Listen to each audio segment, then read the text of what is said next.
Welcome to the Josh Bolton Show, where we dive into interesting and inspiring conversations. And now, your host, Josh Bolton. Welcome, everybody. Today we have Welcome, everybody. Today we have Becca Ribbing. We had a great chat earlier. It was super fun. You guys missed a lot of fun stuff. Maybe we'll get into it, but I only got her for like 40 minutes. She's got to go clean her room in her house for her family coming over. Rebecca, take it away before I start stammering like an idiot. Hi. So I'm so glad to be on here. As he said, we have had such a great conversation so far. So this is going to be just a continuation of a really great conversation. I am the author of the Clarity Journal, and I really just love helping people get unstuck. Yes. No, that was a big one I picked up on earlier. So we were talking about all the different stuff. What is it? So you're an author. What else do you do, Rebecca? So let's see. I mean, I am a coach and I am a mom. And I feel like it's so funny when you say that. I'm like, oh my gosh, I do so many things. Oh, yeah. Like that's a the really mom alone. That's a really all-encompassing question. Okay, so we started talking about this before. Okay. And we kind of segued to something else. So I can start here afresh. I learned how to meditate when I was 12. I was living in New Jersey. I was big geek. And this girl who was 13, long blonde hair from California, she talked like a Valley girl. And Oh my gosh. She came and visited over the summer. And she wasn't visiting me, she was visiting her aunt. Mm-hmm. I think she was there for a week or two. And I don't remember anything else. I remember spending a lot of time with her and being like, oh, she's so cool. I totally had a girl crush. And one of the conversations has lasted my entire life. I don't even know her name, but she taught me how to meditate. Okay. She had a Buddhist monk come into her school, and she was like, you sit cross-legged, you put your hands on your knees, and then you visualize the breath going in and you visualize the breath going out. And I was just like blown away. And as I said, I was a geek. So I wanted to be Yoda and Luke Skywalker and Obi-Wan. So I was going to do it. And I've been meditating ever since, off and on, like we ebb and flow. Right. And I feel like that's really helped me stay centered. And I am so passionate about helping other people become more mindful about what's going on, and not through necessarily teaching meditation, but through teaching or helping people become more aware of what's going on with themselves. Because we push away so many of our emotions, and we avoid when we're feeling stressed. We avoid when we're feeling frustrated, especially the negative emotions. Oh yeah. We're just constantly pushing them away. So how many people do you know, and how many times have you yourself been stuck in a cycle of being stuck and not knowing what to do next? And when you get like that, at least I tend to say the same thing over and over in my head again. For me, when I've gotten in those cycles, it's like, I don't know. Or it's like, I don't care. Yeah. Some people I don't care. But you have something, and it's trying to teach you something. It's trying to call to you and be like, okay, there's something better. This isn't working. Whatever it is you're doing isn't working. And I guess I love catching people in that moment and helping them just move through it stronger. Because the other thing we do when we're stuck, especially if we're stuck about career stuff, is that we bounce from one thing to the next without really being mindful, and without really being true to ourselves, being authentic, because we're so sick of one thing. We'll just go to the next. We'll talk ourselves into the next job without being really clear about whether the next job is right, because it's got to be better than where we are right now. And it sometimes can be worse. So many times. I mean, I kind of joke. So I do joke. I feel like a lot of my job is talking people out of jobs. Like if this, and they're paying you for it too. And they're paying me for it. Like, it's really uncomfortable when I get someone who's unemployed, because it's hard to talk someone who's unemployed out of taking a job. But Yeah, you get desperate at that point. you're desperate. Like, I understand money. Like, I get that. But even then, like, having a game plan. Okay, I'm going to take this job. I'm going to start job searching in 9 months. Like, I'll literally start as soon as it's like even at all acceptable. It depends on the resume. Yeah. If someone's had like lots of short jobs, You might need to stick to them for at least 2 years. Right, exactly. But it's really, I don't know. It's just so powerful to be doing something that is along this path. And I think that we talk a lot about life purpose and we hear a lot about life purpose, but we don't really necessarily intuitively understand what it means, what it looks like. And then we feel like we should just come up with it on our own. And I feel like we're living in the Google generation. Oh yeah. Like people talk about like Gen Y, Gen Z, but that to me is not the biggest definitive thing of the people that are alive today. The biggest thing is that it's the Google generation. We have all this information at our fingertips. We can Google that and make ourselves experts, but that like really undervalues the human expertise behind it. And like the fact that you don't have like the brain connections really to even like take that information and really process it into the right thing for you necessarily. Like, I mean, if you're doing something along like a path that you're already on, then you do, because you have the experience. It's like when you want to do something like change from being, I don't know, a teacher to a lawyer, or actually I've met a lot of people who were lawyers who decided to become teachers. Interesting. Like, isn't that interesting? Every time I meet someone like that, I love it, because as I tell people what I do, I hear all sorts of really cool party stories. Like everyone tells me what their job was, what their life path was. And I don't know, it's just so important. And yet we're not trained in it. We have no classes in school. School's great, but it's also at a certain level was designed to teach us to become factory workers. Yeah. Seriously, it is. It is. It was designed to train us to stay in a job for 50 years. And it's not realistic. And it is frustrating because there are these cycles. Like, I think that one of the things I really notice a lot is like that person that is stuck. When I've been in that place, when you're stuck, it's usually because you've already mastered something. Like you're done with whatever it is about whatever job you were doing. And now you're ready for a new challenge.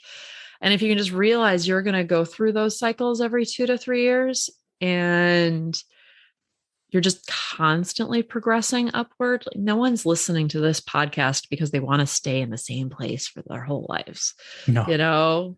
Like that's just never going to happen. But it feels like we should have, when we talk about life purpose, it feels like we should know what we're going to do when we're 65. And if we don't, then we don't know what our life purpose is. So, okay, with meditation and all that, how would we find our life purpose? So meditation, I don't think that it needs to be meditation. I think it needs to be mindfulness. And one of the things when we learn meditation as adults is, people really focus on letting go of emotion, like letting go of the thought. And like the end goal of meditation is to be able to kind of be that blank slate. But that to me isn't really the important part of meditation. And it's not what we should stress to beginners, because the important part of meditation is noticing. It's being able to see everything that's going on non-judgmentally. And then through being able to kind of accept it and see it, it's easier to let it go without obsessing about it. And I think that the focusing on letting it go makes us forget that the real point is to see it, to see what's going on, like as realistically and wholly as possible. And so I think that whatever you can do to do that is really important. Like, I mean, for some people, it's journaling. A lot of people, it's running or some sort of physical activity. Like, oh, if I am not a runner, so I will just preface this, but I've heard enough, I've heard enough runners talk about how they just get the best ideas when they're running. Like they get totally in the zone. They're not thinking about anything. That's meditation. Like, and it's, a lot of people do that during yoga. So being able to train yourself to actually notice and not just shove the negative emotions away, I think is the beginning part of this process, because the more you can actually notice it, the more you can change it. Well, 100%. So it's funny how you say the runner's high and it gives you the endorphins and you get your best ideas. And we were mentioning earlier, I do martial arts, and some of my best ideas and life-changing events, it was in the middle of a fight with someone. I know, and that's where this Buddhist monk, because we had a convention and it was like all the masters of the system and this monk. Well, I was that kid that never listened to rules because I wasn't supposed to go near the masters with their tea ceremony and all that. And one of them slipped whiskey and it was really funny, actually.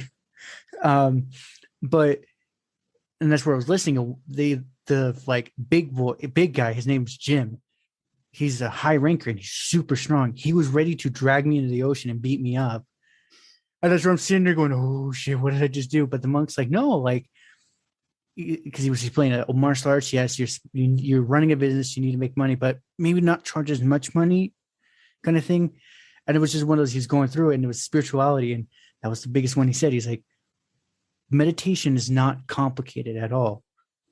And that's when I was like, okay, I actually got a little closer. And he said, if you notice you're frustrated and you breathe and you cleared the frustration, you successfully meditated. And that was the pivot. Like, ding. I was like, oh. Right. It's so powerful. And I think that the masters all know that, right? But we also get these 300-page books that were supposed like meditation for beginners or like meditation the easy way. And it's like a top 25 chant mantras kind of thing. Right. I mean, it's like, it's too much information. Like, but that is just so simple. It's like, notice when you're frustrated and breathe. Like, and then it's like, it's letting it release. Mm-hmm. And in order to let it release, you actually have to like notice it, you have to you're not fighting it. So how I explain it to when I was teaching martial arts is like, when you're angry, you're raging, it's not that person that's making you angry. It's the trigger. This is where I say to them, what is the thing that leads up to it? What caused that? Because it might have been, we got deep and philosophical. It might have been some shitty thing happened back when you were 6 and you just built a mental barrier. But that one action the person's doing is chipping away the wall and your ego's trying to defend itself. So what's the cause? See it, accept it, then let it go. Yeah. One of the things that's really funny is when I get a new client, I will be, talking a lot one-on-one about like their experiences and what they're doing and what they have done. And I almost always will start pointing out their strengths. And the first time I do it, they will get really quiet, and not in a like nice, like meditative way, but in a like, I don't know, I think you're full of it. And the reason is because they don't value their strengths enough. And so because it came easily to them, because it wasn't a struggle, they don't give it its full worth. But the really funny thing is then as we continue talking, I can tell they're getting annoyed at other people for not having that same strength. Like, right, it comes easy to you. Why isn't it coming easy? And as soon as it's all pointed out, it's like their interactions with their coworkers can get better, because it's like, well, now we need to think about what the strength is of Bob. Maybe he's annoying you, but he does have a strength in that job. Like, what is it? He could fill a weakness that you have. Right. We all have blind spots. And I think that it's sad, because I think that this is where that when we were talking about school, like how many times when you were in school, I don't care how good at school or how bad you were at school, like this happened to almost everyone, like that wasn't like a true, like straight A plus student. How many times did your parents get your report card and be like, oh, that's great that you did well in writing, but we really need to work on math. Oh yeah, And all the time. right, all the time. And I actually was a pretty good student, but like spelling, can't spell. And it's like, Grammar. oh, that's great. But or the compliment sandwich, like you did well here, you need to work on this, and you did well here. And it's like, I know what you really wanted to say was that middle part where I'm doing badly. And I think as kids, we get trained that persistence is really about negative self-talk. Like if we just like beat ourselves up for it, we'll get better. And it's not really how it works. No, the biggest one I've learned, especially in my journey of talking with people, is actually that it's like a fulfillment, like a negative feedback loop. The more negative you get, the worse it gets. Your mind's like, oh, I need to be more negative, and it just keeps going. Well, and it does. It shuts down your brain, and sadly, this is happening to us as like it starts happening to us like in kindergarten. And so your brain is literally like your teachers and your parents, God love them, they meant well, but they're literally shutting down your brain.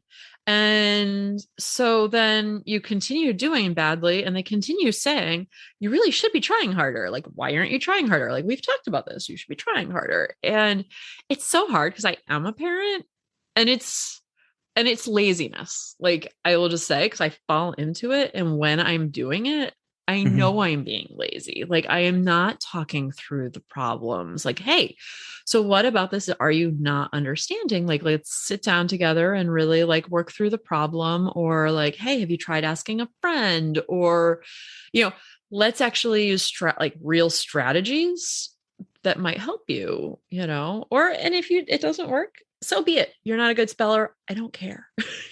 As long as you're trying, it's like as long as you don't get a D, we're good to go. Right? Yeah. That was my parents. It was like they were like, oh, this and that. Like, what can we help with? What can we facilitate? And then they realized, oh wait, he just can't do that. It's like, well, just don't get a D and we're good to go. C is solid. That's like such a gift. Most kids don't get that. Like that. It kind of reminds me of my dad, but in a very different way. Because my dad's biggest rule when I was a teenager was don't get caught. Like, I don't care what you. I didn't want to say that, but he really cared about grades. So I'm like, oh, I feel like it was a real gift that he said, don't get caught. And now I'm really wishing he also said, really doesn't matter what you get. It doesn't matter in the system. Yeah, just don't fail and you're good to go. Oh, that was a big one. My grandfather actually taught me that. It was super funny because it was just like I was struggling and my parents couldn't figure out and his wife couldn't figure out. And he looks at me and he's like, you have good peripheral, don't you? You're my grandson. You would have good peripheral. I'm like, yeah. He's like, cheat. Just don't get caught though. He's like, they can't get you in trouble because you're not turning your head. You have good peripheral. And I'm like, literally, it was most of the classes I couldn't figure out. I would just like sit there and just look. I'm like, all right, A, B, 5, 4. Well, but that's also brings up another really good point. Like as kids, pretty much anytime we ask for help, it's cheating, right? Like, yeah, it's like we can't ask. Right. We're supposed to be able to do the homework on our own. We're supposed to be able to do, tests obviously on our own. And in adult life, we need those other people. Like we need the person with the strength that I don't have. Like, you were great at math. Fabulous. Can you help me with this budget? Like I can't, it's like, I'm having a really hard time with this. Like you are great at editing and writing. Well, here, like I've written this paper. Can you, yeah. And they kind of try to teach it now. Like, I mean, in college, I had a lot of group projects, but the group projects are kind of lame too, because it doesn't teach you anything other than unless you work, you're screwed. And you have to carry the 3 other people kind of thing. Right. Yep. Yeah. I didn't even finish college. That was my last one. It was like a group project. I was a security gig. They were working me like 20 hours a day, but, and it was just one of those, we failed. horribly. We got an F on the project. I did my end. I literally did one other person's project for them. And there was one person, he didn't do it because he didn't do it. I failed. I'm like, that is so unfair. And I literally had this argument with the teacher because she's all about equality and inclusiveness and this and this, this super woke attitude. And I was like, but that's extremely unfair. That goes against everything you just said. And she was like, well, that's how society works. I'm like, no, it's actually not, like, except in like the worst jobs possible. Right. Like, you know, I mean, there are times you're gonna have to carry like a whole team, sure. But it's like, usually short spurts. You shouldn't have to do it the whole time. Right. It's short spurts. And like in a well-run place, the dead weight would be let go.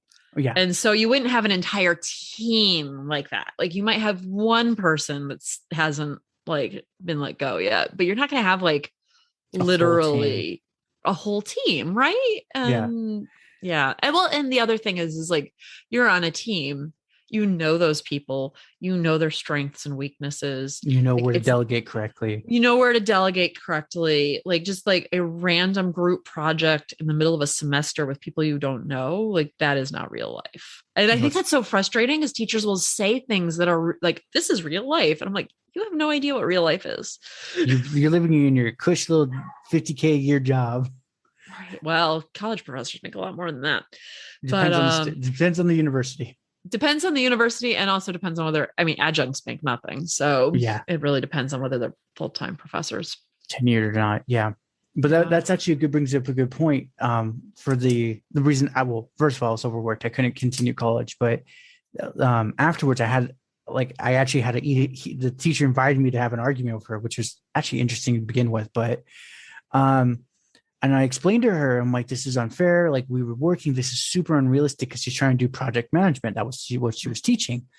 And she's like, there are certain situations this will happen and you're given a bad hand. I'm like, I can accept that, but I shouldn't have to burn for them. Right. And that's where and we literally went at it and she gave me an A, but didn't give the others because she's like, you brought up a very good point. She's like, and it was just one of those, I told her, I'm like, there are certain skill sets because she was very good at teaching management, but I'm like, I didn't even realize it. You actually, now thinking back, I told her, we're human. We're not robots. How do you expect us to do things perfectly? They're like, if we're going to talk a robot, there are glitches that happen. I'm like, we're not machines. Right. And that's actually been my newest mantra. I guess I've always had it, is like, we're human. Shit happens kind of thing. Just let it go. As long as it's not consistent, it happens every so often. Yep. And it ties back to your meditation. You just got to learn to accept that. Right. Well, and it really ties into self-compassion too, right? Like, I think that a lot of us have a hard time with self-compassion. And it was really interesting to me. I totally now kind of want to know what you would test because I assume I know. But I was taking this class and one of the things they asked us to do was to go take this self-compassion test. And I scored really high. And I've never really thought about it before. Like I've never thought about like it comes naturally to me. Here I have like a strength of mine that came naturally to me. So I never thought about it and was assuming everyone else had it. And as I was taking the test, I was like, oh, this is almost painful to take because I'm trying really hard not to like overdo it. Right. But I know my answers are this, this, and this. And I also know all of these different people I know I know would score really low on it. And like, it was really eye-opening because it's just so sad. Like, because when you can't be self-compassionate, you're like living in shame. Like there's a lot of different things that like, you can't just talk your way out of, like, you might be able to rationalize, but you can't actually like see the whole picture. Like, yeah, I screwed that up. That's okay because I'm human. Right. It's a very different thing than like trying to pretend you didn't mess it up or like trying to justify it or, you know, and it's like that self-compassion piece really ties into a lot.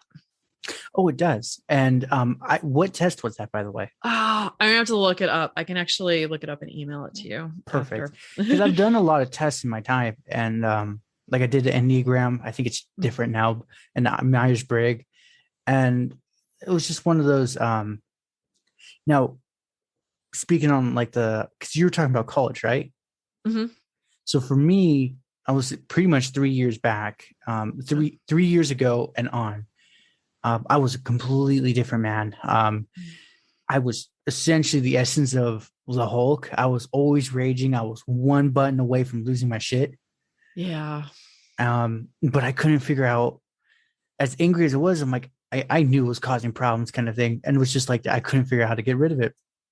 So recently through time and reading and all that, I realized I'm angry because I actually don't love myself. I don't accept me for me. So I'm so curious, because now that I'm starting to like really go dive into this, like, how do you think you helped yourself? The first one is accepting my flaws for who I am, because I'm like you are very self-compassionate. I'm a strategic person. I like seeing the big macro, all the gears interconnecting, and how to make it work. Because like the game Risk, do you know that one? Mm-hmm. I win it every time. But that's how my brain works. I always thought like you. It's like, oh, everyone else is like this, right? Mm-hmm. And now that I'm getting older, I'm like, oh, I always beat myself up for that. I'm like, oh, that's bad. You're this and this. Now I'm like, dude, it is what it is. You're lucky that you actually think strategically. Most can't comprehend that. Right. Yeah. A lot of people can't. And it's just so important because like when you can really like hold on to that, it gives you something to kind of anchor you when you are stressed out, when you are angry, when you are, 100%. It's like if you have like know those strengths of yours, you value yourself. You inherently value yourself more when you can articulate your strengths. Oh yeah. And that's one of those, like, my new rule. I don't really tell people this. It's like, we give our own answers to our problems, but we don't realize it. It's like someone asks a similar question that we're having trouble with. Whatever we immediately retort back to them, we're not telling it to them. We're telling it to us, but we were trained not to listen. So now when like I talk to some of the guys, like I'm going out tomorrow also for martial arts. And one of them, the guy was asking like, hey, because we're all entrepreneurs in this like group. I'm just the one that hasn't started a business yet, but they're all rooting and they're like, but what are you going to do? And I told him like, well, I like stories. I'm a strategic thinker. And he's like, okay, what kind of stories? And I told him like, oh, this fantasy, this horror. But I'm like, I also, if you ask me, I can create a whole story around marketing too. And he's like, maybe you should be more of like an organizer, like a coach. You don't have to be an like diehard expert, but as long as you can coach them through the problem and they get results, he's like, right. And then it was just one of those, immediately after he said that, I looked up, I said, that is what I'm supposed to do. And he's like, what? I'm like, sorry, no, I'm listening to what I say. And he's like, oh, it happens to the best of us. I just don't usually say that out loud. I say it out loud. Right. It's like the solidifying. You're like, when you say it, you're like, it's there. Yep. But that's really awesome. And that's been one of those, because I've been bike riding where I am in California. Yes, the gyms are open, but there's like small breakouts here and there of COVID. So I've been riding. And now that's one of those, as I'm riding and I'm cursing myself out, like I'm riding up a mountain. I'm not in the best of shape, so it was not the best of ideas. But that was one of those, as I'm sitting or drinking my little water, and I'm like, oh, I'm supposed to do blah, blah, blah. And I'm halfway up the mountain. I'm like, do I go home or do I keep going up? So that's one of those. Now I just in general, it's just listening to my inner dialogue. If anything negative comes up, it's like, okay, I hear you, but I don't accept it. Like, be gone kind of thing. How about yourself? Yeah. How about you? Well, like for that situation? Like, I think that it's just, oh, well, okay. So which one? Now I'm curious. Okay. Like, I could totally like go into the coachy mode of like, what, like the career stuff or the bike riding and the, like, what do you do? Like when you're struggling? What do you want to go into? I don't know. I actually had this really cool conversation a couple of weeks ago with another podcaster, and it totally turned into a coaching session. He was like, okay, so I need clarity. He started off the podcast. It was hysterical. He started off the podcast like, so I need clarity around this. Like, you coach me through it. And it was so funny. So now, Hey. like, sometimes when people say I don't know, now I'm all of a sudden like, oh, whoa, like that's a big topic. We can really, yeah, but I think that it is just like continuing, right? Like It's always learning. It's always learning. And it's always like, you know, adding, like knowing what you like. I mean, obviously you have some ideas of what you want, right? Like you are very articulate in your strengths. And I think that it's like being able to then figure out what that path is.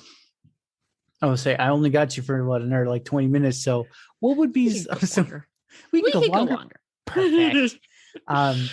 So then I would say let's go into the coaching thing, because I still like I have an idea, but it's not like I'm not sitting here like this pen clenching. It's like I know what I must do. So I think that one of the things that I usually ask people is what are the ideas? Like usually there's like one big one. A lot of times I find that one's the one that has a lot of shoulds around it. And Okay. there's a couple others that are like underneath the surface. And if we aren't going to take 3 hours. No, we're not. How would you describe those? So the shoulds. Yeah. Okay. My overarching goal for everything is to get to the point, whatever it is I'm doing, I'm pretty much, yes, I'm working, but it's like when I want to. If I want to go to Vietnam for like 2 weeks, I can, kind of thing. I'm not bound to one place. So like, I guess the fire movement, but it's when I say like what I should do, I'm, like I said, I'm very strategic. I'm starting to realize I have a bit of an executive point of view of things. I just don't have the nice politically correct way of saying things. It's like, if you're having trouble, we'll get your ass moving. A lot of people pay good money for that. Oh, there we go. Just saying. And this is where ties in back to the martial arts. I was coaching these people. I honestly felt like the biggest fraud ever, because I was not that high of a rank. I just paid like the guy an extra $10 to get the instructor belt. And literally there was one person I actually had to tell him like point blank, I'm like, I'm actually not that high of a rank you think I am. So I'm going to give you to someone that can actually train you now correctly. And, but that was the biggest lesson for me, is because my instructor even told me, he's like, oh, most would intentionally hold their students until they get up in rank. I said, why would I do that? I said, the only embarrassing part was saying I'm literally only 2 degrees higher than you, so I don't know what the hell to do now. Right. Do you like teaching? I love teaching. I think that, God. I was gonna say, I think a lot of people that love teaching, it's also because they love learning. Yes. No, I guess I've always been just a child of learning. That's how it's always been. I'm curious and always asking questions. I've also got myself in some shenanigans, but that's the biggest one I've realized. Like, I like teaching now, especially because I honestly, you see the books here now, huh? Right? Mm-hmm. So one of them is Thinking Fast and Slow. Have you read that book? I have not. It actually is a lot of what you teach is what it says, but it gives the scientific reason why that happens. I'll look it up. I want to say, never when we write it down. I know, like I need a pen. But that was the biggest one. Because I process better through audio. Mm-hmm. It's the weirdest thing. If it's written in just normal text, it's not like dyslexia, but like my eyes start crossing and jumping lines when it shouldn't. Maybe it's dyslexia. I don't know. So I can't process because my brain's going so fast trying to comprehend what's happening. But if I hear it or talk to someone, immediately it's sunk. It's in my head. It's not going anywhere. Right. And that's the one thing he says. He's like, first find what your preferred method of communication, but learning. Once you understand that, then you'll understand this, and this. And I'm like, oh, so for me, I'm kinesthetic. My hands move around. And then, but I the second pair to that is hearing. So I was like, okay, so if I am frustrated because I'm not receiving, I'm not flipping, I'm not doing something. If I'm doing something, I can remember it. Yeah.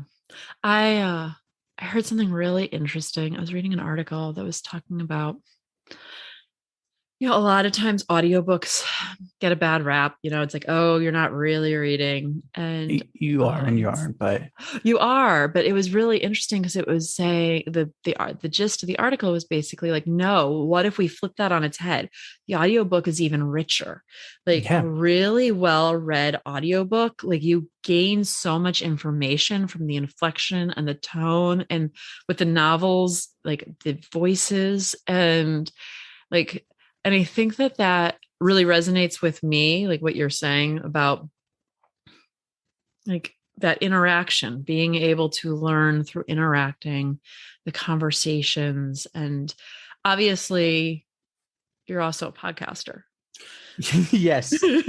So I am sitting here on your podcast. Like how does that play into it? So this is the thing. My buddy was yelling at me even back in 2017, and I finally pulled the trigger because I wanted to start it when Joe Rogan was at his peak. I was like, oh man, this freaking meat eating, testosterone riddled gorilla of a man is like making millions. And I'm like, but that's also when the Twitter mobs were just heads were rolling in the street. Innocent people were getting canceled, kind of thing. And I was like, I'm going to lose my job. And then what am I going to do? And so my fear canceled myself from doing it. And that's where 2020 in December, I got COVID, and asshole of a supervisor pretty much said, you're expendable. And I said, really?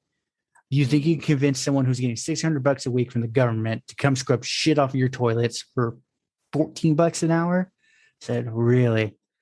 I'm like, okay, if you can get someone in tomorrow, I will literally walk off. I will give you everything and just go. He couldn't do it. But that's when he told me after, and that's like, oh, you're expendable. And it's like, yes, intrinsically, if you're an employee, you are kind of expendable. But that's what started it. And that's where I started the show, because I'm like, I've always wanted to do it. What is the worst that could happen? I actually get known. It's a scary one, though. I mean, the fear of being canceled, like, I think, as a woman, like the fear of like just, like it's kind of the reverse. Like I do know people who are much more public on Twitter or on Facebook. Yeah, that's just Instagram, with the like horrible comments. And like, and I think every woman gets like really creepy messages, even if they're not big and popular. Oh, that is the weirdest one. As I've talked to different people, it's like just off air or whatever. But yeah, they say like this one person was saying how she just randomly, this person just joined, didn't follow anyone, immediately looked her up and said, hey, you free tonight to, and I'm like, what the who does that? Oh boy. Dude, you're lucky if you get freaking Facebook notify you. Someone's gonna like your thing. It's like, yes. No one looks at my shit. Yeah. I think that though it's hard, because it's like when you're afraid of it, you end up holding yourself back, even if you think you're not, because playing safe, playing small stays safer. But playing small also doesn't pay the bills. It doesn't. And that was actually from the Thinking Fast and Slow. It essentially, because I was the whole journey of starting this thing, I was trying to learn trading and how to make money, because the March 2020 crash intrigued me. I'm like, there are people dancing in the street like it's the best thing since sex, and some are crying like Beelzebub entered the room. I'm like, what the hell is happening, kind of thing. Right. And that's what started the whole thing. And I realized, oh, trading is risky no matter what. Like you could literally lose your shirt off your back. So I'm like, okay, that's why I started the show, because I'm like, what's the worst that could happen? I actually can make money. Right. Or everyone yells at me, makes memes, and then I stop, and it's like, whatever. But it's like, now I'm like, oh, but even if they cancel me, as long as I keep going, they can't actually stop me. Yeah. And that's free marketing. That's free advertising. So it's like, now I joke like, cancel me, damn it. I want to get more people. I think that a lot of people do have that experience, right? I mean, I the free advertising is real. And I think it really depends on, I honestly think it depends on how much it is what is canceled, like what what is triggering people, how much of a is a match to the persona and like the message that you have. So like, I mean, if you came on spouting racist stuff, Oh no. probably, like you'd probably need a different audience than you have now. But that's one of the things. My instructor, he's a very particular person, and that's one thing. He's like, "Are you going to talk about them trans women? Oh, they're not women." I'm like, "Dude, no, dude. There's certain things you just don't go into. Racism, LGBTQ plus. I think they want the whole alphabet at this point. As the farthest I'm going to go with that joke." I'm like, there are just certain niches you don't go into, or you're going to really limit your audience, and even they're not going to be loyal. Well, but quite frankly, I mean, take it on the other side. I mean, there are audiences for that. You may not want those audiences. No. But like, and I'm not at all suggesting that you do. But I think that part of it is like really actually knowing your audience, and because I don't think it's bad to push boundaries. Like, I mean, I should preface, like, not in the like area of racism and sexism and stuff. That's like, just bad in general. But I mean, because that's bad karma. But like, you were talking about how, like, at the very beginning of this part of the conversation, you were talking about how you were like, just get off your ass, like, do something. Just do something. And I think that is a message. Like, it's not my message, but I think it is a message that a lot of people want to hear. And I think that it's important to recognize that that's not. It's like, as long as it's all in alignment with what you want, then there are going to always be people that's not what they want. And that's fine. They can find someone else. Mm-hmm. Like, as long as your karma's clean, like, and you have good intentions, you're actually like trying to help the world, then you have good, keep going. Exactly. Keep going. And I think that we often also don't value like real experience. Like, sure, did you finish college? No. But have you been in martial arts for 15 years? Yes. And that is intense. Like, that is like intense training. That is definitely psychological. And it is also training in like, as you said, like you at a certain point, like I said before I got on the show, my son has been in Taekwondo for 2 years, and he's just getting to the point where he's starting to help, like with the little, he's in Taekwondo. So it's like, I guess the little ones helping the little ones, helping the little ones. And it's super adorable. And yet, like, everyone has something of value. Like, that 13-year-old teaching me how to meditate was one of the most valuable experiences of my life. Mm-hmm. And I have been to meditation retreats. I've been to yoga retreats. I've been to yoga class. Like, I've had a lot of different experiences with people doing introductions to meditation. I have read a lot of books. And yet that 13-year-old just stuck in my head and like has made me really, like, has literally changed my life. And I think that it's really important to recognize that is like, you don't need a certification for that. No, you don't. And good point. Like, for me, there's one of the guys I'm going to train with tomorrow. It's an older, he's 78. He's used to be a bodybuilder back with Arnold Schwarzenegger, but he didn't use like Arnold did.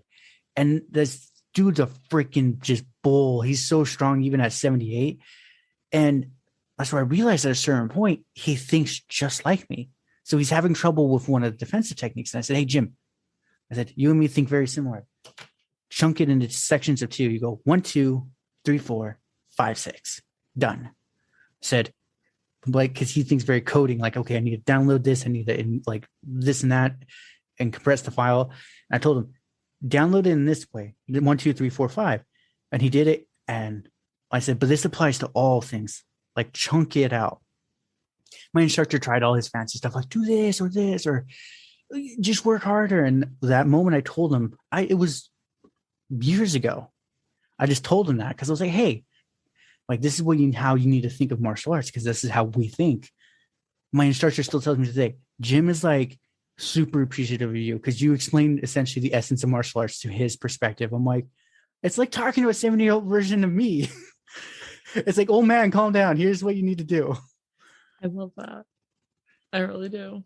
And he's so close to black belt now at 78. And he's still, and that's every time I come in and he's like, thank you so much. Do you have anything else you could show me? I'm like, of course. Kind of thing.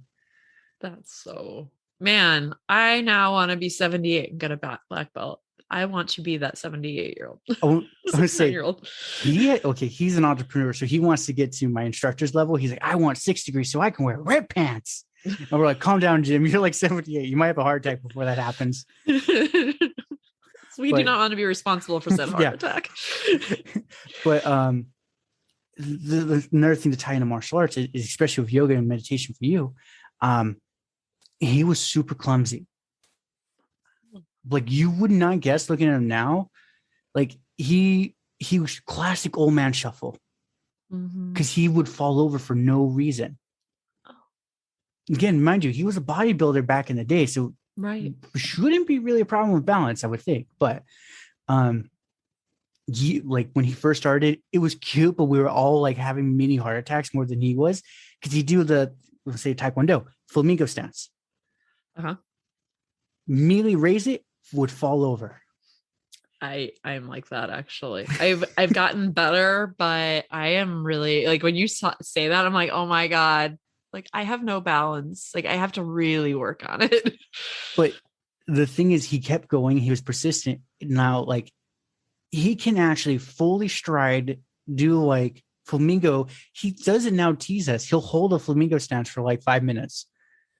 Never wavers at all. But it was all because of the mindset and martial arts. And that's where I tell people, I'm like, yes, martial arts cool. You get to do like join the boys club, even for your girl.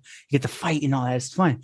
That's not really what you get from this. You learn your identity. You learn deeper things about yourself, but also there's just small skills that just translate to everything.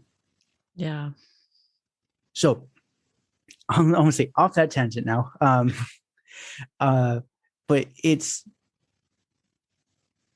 in speaking back to the original coachy thing, is that was when he even said, he's like, you're good at explaining things. He's like, you took a very complex thing, distilled it, and then you separated it, and then you shared it with me. And he's like, but nothing was lost in that transition. He's like, and that's what hit it for me. I was like, oh, because I guess I've been doing this all my life. When I was working security at that job that was trying to kill me, essentially, one of the guys came up to me and asked that, like, my long story, but it's since she's like, my company, my baby, my warehouse is dying. How do I fix it? And I said, well, so that pointed at the guy with like the neck tattoo, the cloud, like the face and all that, like Post Malone, but scarier. I said, he just literally said, as he's walking in, he wished he got in a car crash, could go home for 6 months, then work here today. I said, so morale does not exist here. And as I told him, like, because he was making big bucks, I'm like, I know you make a lot of money. You look like you don't, but you do. Can you afford to give like $500 up a week? He's like, yeah, that's like 2 steak dinners. I'm like, I don't know where the hell you go for that much, but okay. And essentially I said, yeah, just give up 2 steak dinners for you. $100 to them is actually game changing. Right.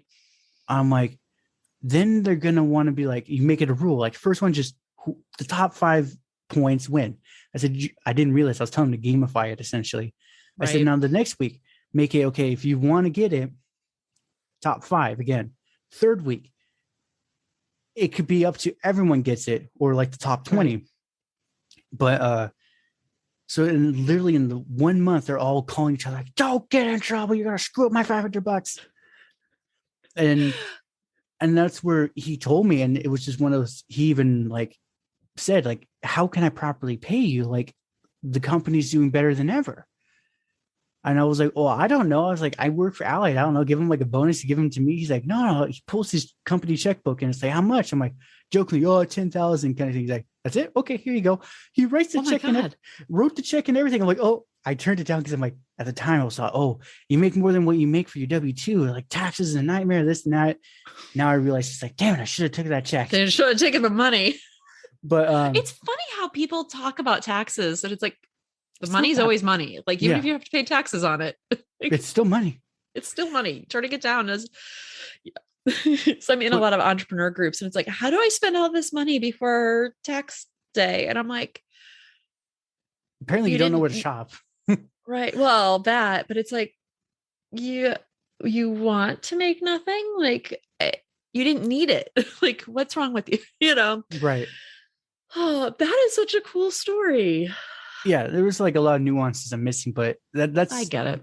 But that was the biggest one as like the different people. It made a very powerful ally from that because at a certain point the company did at one point literally try to kill me. As working at Truckgate, the supervisor, because I kept going to HR every Friday because something would always happen and they wouldn't do anything.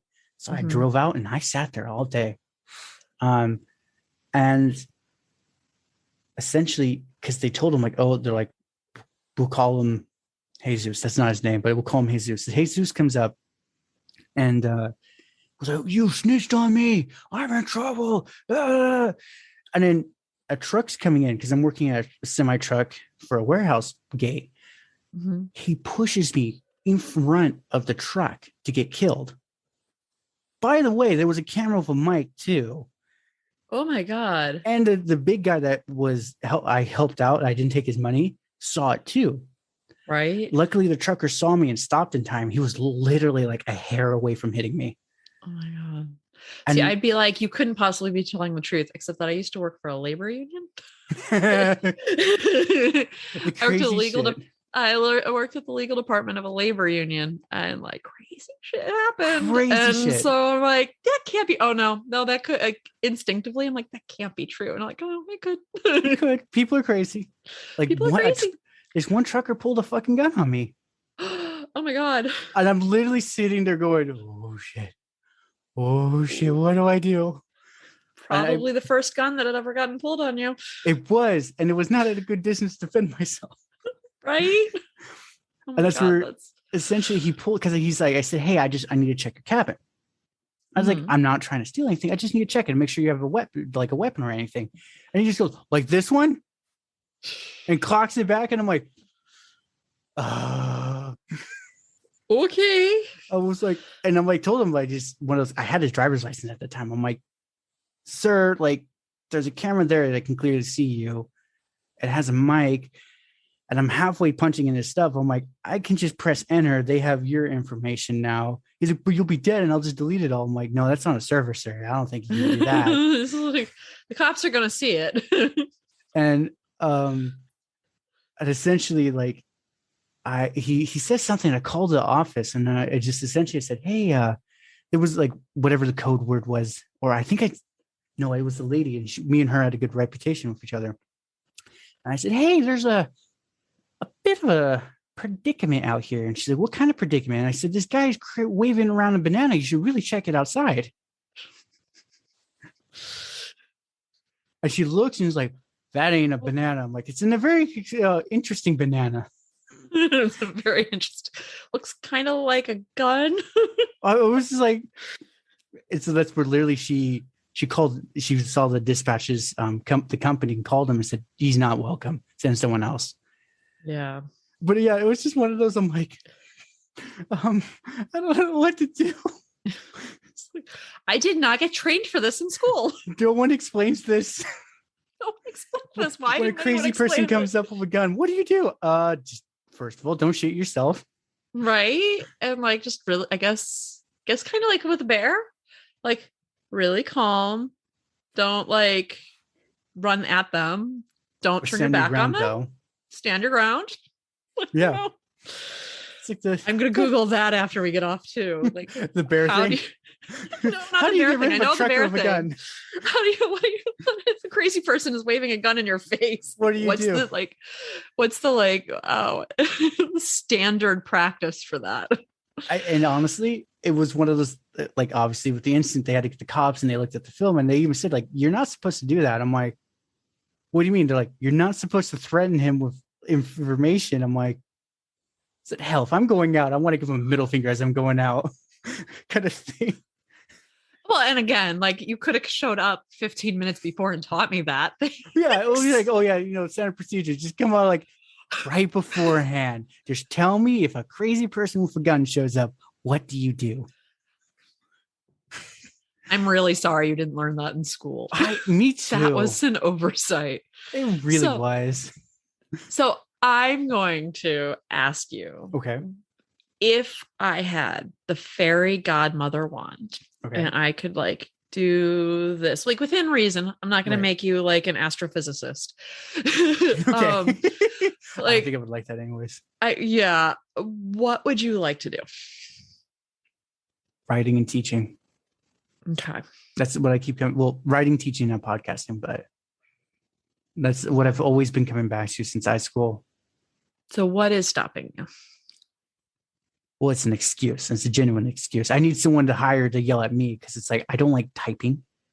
It's just, I don't know. It's super cringy for me, but I can talk it. So I actually bought a software to read my words.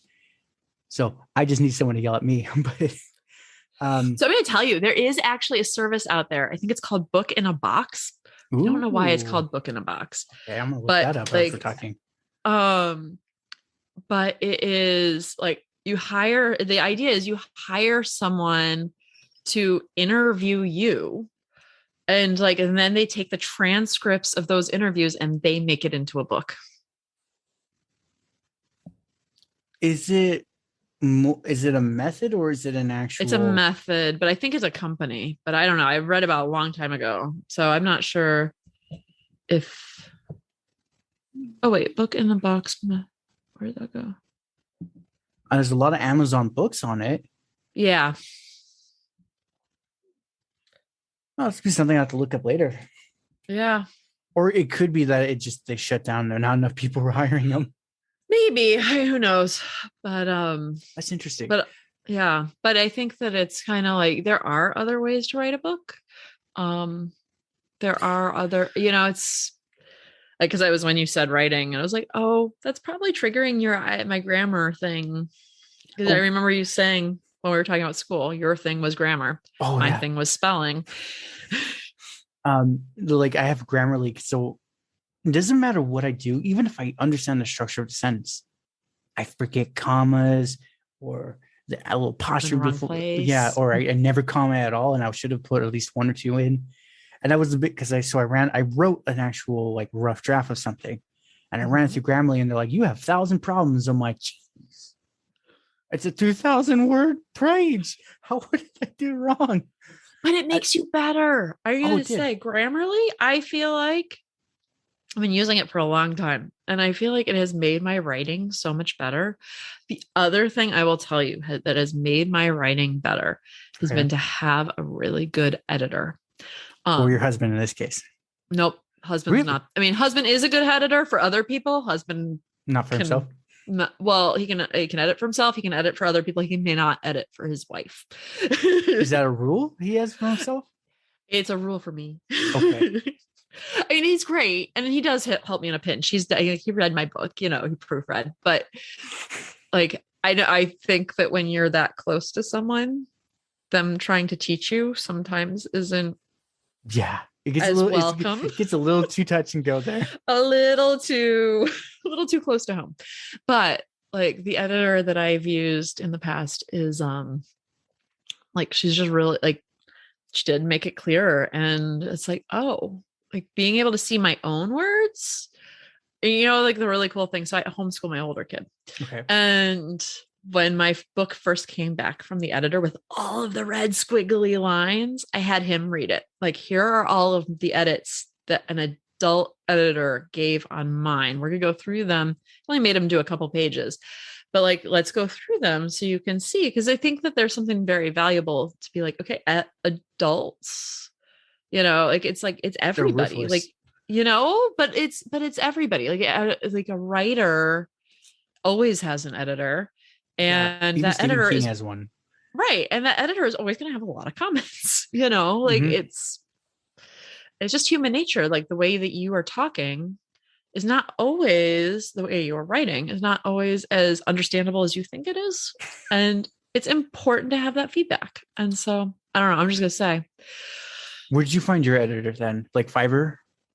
No, she's actually my aunt. So she is still Hey, close too, but I can send you her hey, email as well. there we go. She's pretty awesome. And her name is Laura Matthews. Pretty sure. Oh, what's her website? It's story. I'm sorry. I'm sorry, Aunt Laura, if you listen to this. I don't remember. We're gonna get you customers though. But it's really important. It's like we've all like writing is such a like I've had this experience at least. Like I used to love writing when I was a kid. I loved writing. I had journal after journal after journal, and not that it was any good, but I also wrote poetry as a kid. And then my senior year of high school English teacher hated my writing. Everyone liked my writing before that, but my senior year of English, she hated my writing. Okay. And I really lost confidence. Like it took me like a decade to get that confidence back because she didn't like my style. And quite frankly, I was writing about stuff that's the thing. I was writing about stuff I wasn't even interested in, right? Like, Yeah. Like you're writing about, I'm trying to even remember what books they assigned us senior year of English. Like I do remember Pride and Prejudice, but I liked Pride and Prejudice. That was the only book I liked that year. So, I'm sure you didn't like that one either, but like, I mean, we read these books and then we're like expected to write about them. We didn't enjoy them. And then it's like, and then we're being criticized for our writing. And it's like, well, but I didn't enjoy it. And then all of a sudden, as a kid, we've developed this like complex, but like if we had been writing about something we were super interested in, our writing would have improved so much faster. Oh yeah. No, and that's, you know what, as I'm thinking about it, it might've been like some long ago, I forgot the event, but it's like, I went to present, like the teacher said, write a story. And then we're going to present it the next day or two or whatever. And all I remember is people laughing at me, just completely humiliating me. And I'm thinking, I'm like, maybe that's why I don't like writing, because I'm afraid I'm going to get humiliated again. Right. That's a trigger. I mean, it's real. And you see it, you see enough evidence of it. Yeah. Like other people having it happen. But I think one thing that I've really like learned is that even the people that it happens to, like if they can brush themselves off and continue on, they're even better. They're even better, And that's what really separates out people. It really does. And it's funny, actually, my guest yesterday was saying, Josh, you need to write more. You have a lot of good stories. And I'm like, fine. Or just take your podcasts and get them transcribed with Otter and then cut out the things that you say that are really cool and smush it together into at least a draft. That's so funny. I do use Otter. Like at first when I started, I never used it. But then one of my guests, Hank and Sharon Newloff, they were like, you need to get transcribes, because they're like, it's considered now a blog post and Google likes that. I'm like, oh, okay. And it's one of those, as I wrote it, and you can search keywords. Right. So I would like search up, like, generally, I think I talked about this. And I'm like, wow, I'm more astute than I give myself credit for. It's pretty cool. Like, I don't know. Because I mean, the fun thing about when you talk over and over again in in podcast format is that you really like start nailing your stories. You get the feedback about what's resonating with people. And so then you're like, you're kind of perfecting it. And I think it makes a lot of sense. And the one thing I joke with myself and one of my coworkers, he actually listens to the show, and he's even said, he's like, I've noticed at times you don't even care anymore. At first you were business, you were like nailing them down. You did all your homework, and now you're just like, whatever. Cause I'm like, yeah, at that point I realized there's no reason to have an agenda. If it happens, it happens. Great. If not, I'll just send them an email, because I have their email now, and be like, hey, so I do have a question on this. Right. I had someone ask me, and actually it's the first podcast I've actually declined, because I'm kind of like, well, sure, whatever. I can have a conversation with everyone. But they sent like this list of requirements, and they wanted me to come up with 20 questions for them to ask me on their topic. And it was like, no.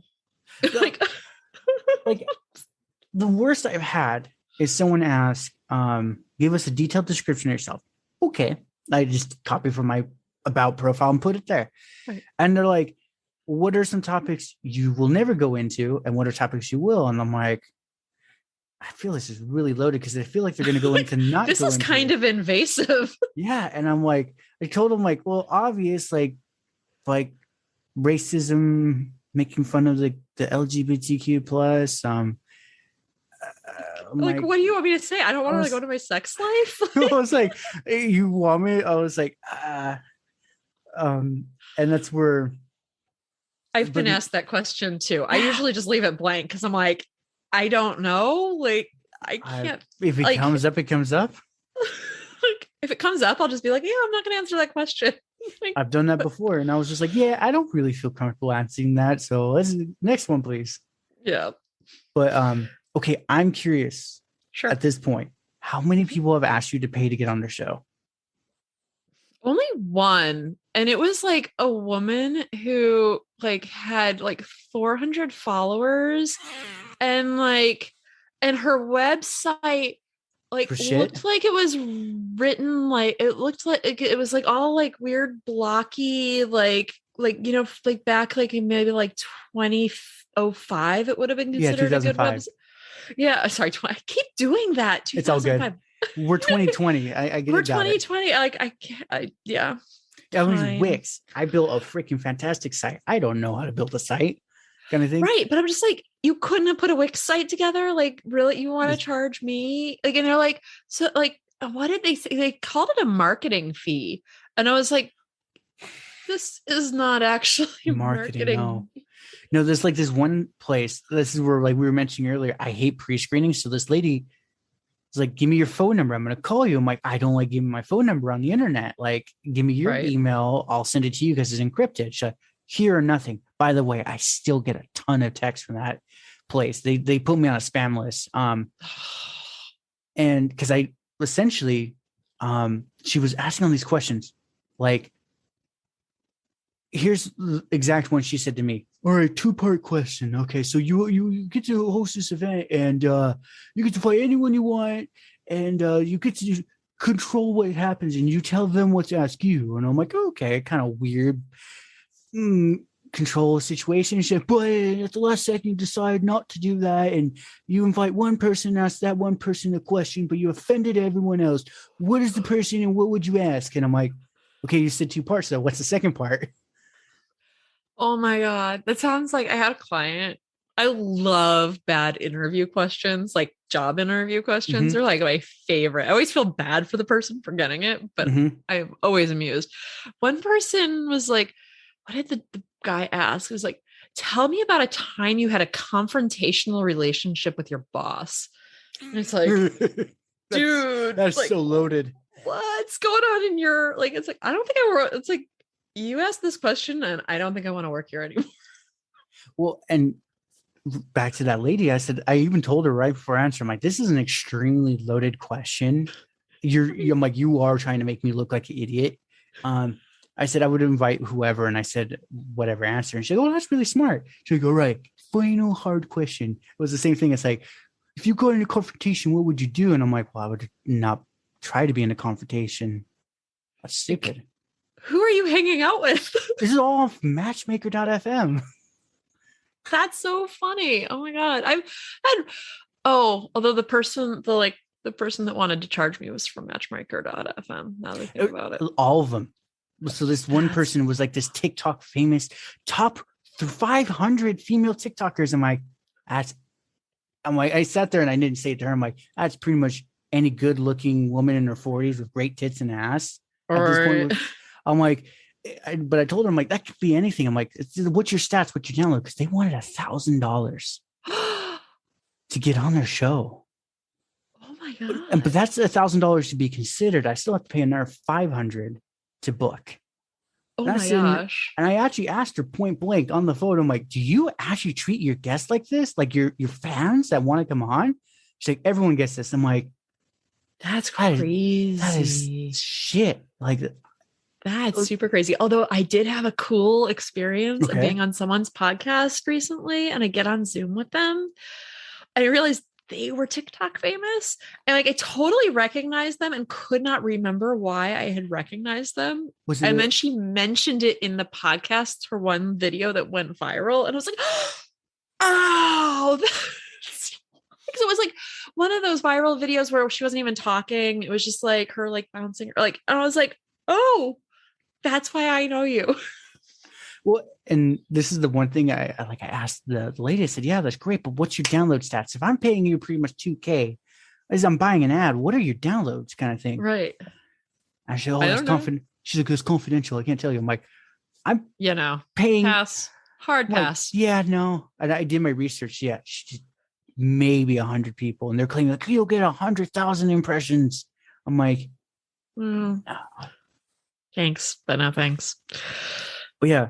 That's one trend. The pre-meets, like we were mentioning earlier. I don't know if we mentioned it when we were recording, but that and the money, it's like, really, guys, like we're human. Let's just have a conversation. Right. This one I tried to get on just out of principle was a podcast specifically for business owners that are vegan. Right? I'm like, dude, I want to get on. I'm a carnivorous person, but let's see how this works. I'm a really horrible vegetarian. Like if you go look at all my cookbooks are vegetarian or vegan. Almost all of them are vegan because I love vegan cookbooks. Right. I don't know. Like they're fun. They're creative. Like they're very tasty. And they're very tasty. And I'm always wanting to eat healthier, right? Right. And I don't like cooking meat, but then I go to a restaurant and they've got fried chicken. I'm like, sure. Like, yeah. I'm gonna get hate mail now. I've now been canceled. Oh no. If they made it this far in, it's like, please tag me in the Twitter feed.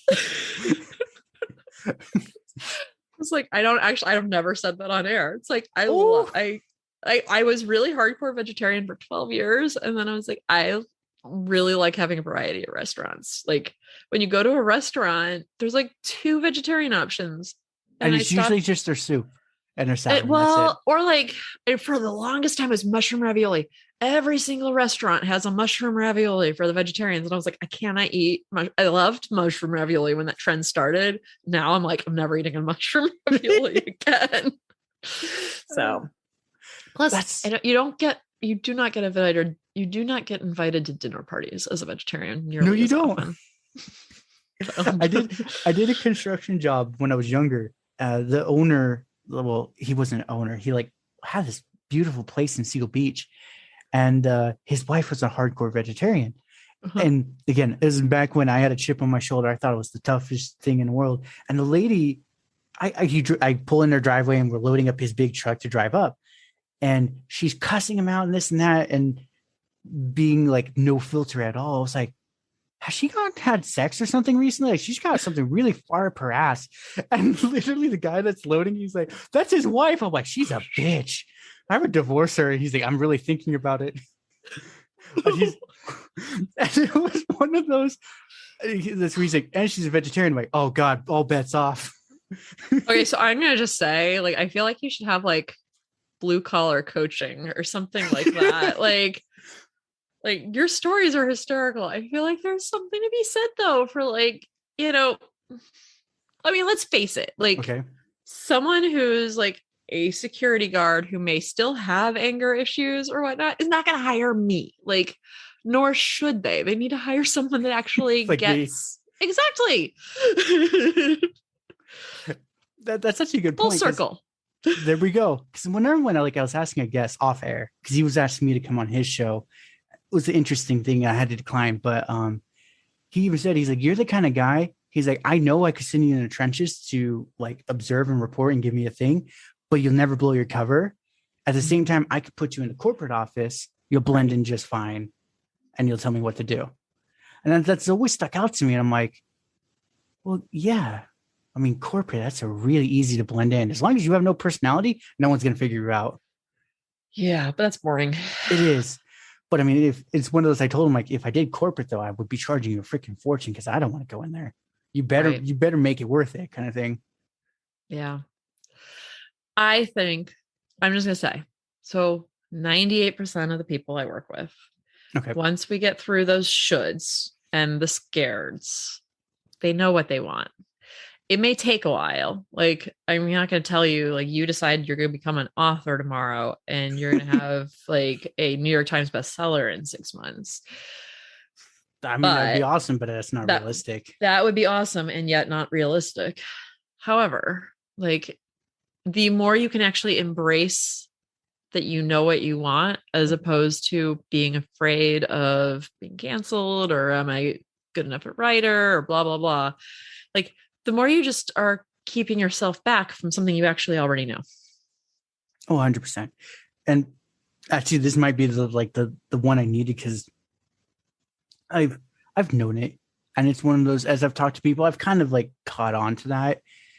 But I don't know. I guess it's the kind, friendly, non-judgmental tone of you. It's like, oh yeah, I just more extra embrace who I am and go from there. So I'm going to also give you another idea.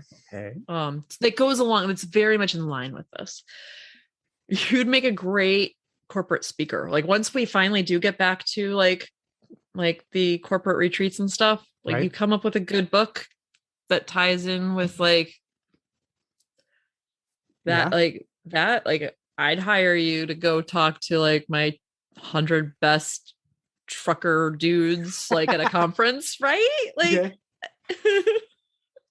Like, if you wanted to go that route, it wouldn't have to be that route. If you want to do executive, like, you can do, I mean, you could do both. Honestly, I'm not even saying one versus the other. I'm just saying like, and that's actually one thing. I guess like 2 or 3 weeks ago mentioned, finally off air. They're like, you're the kind of guy that we could put you in a room and we don't have to worry that you're going to get drunk with everyone. I'm like, unless it's a good party, then maybe.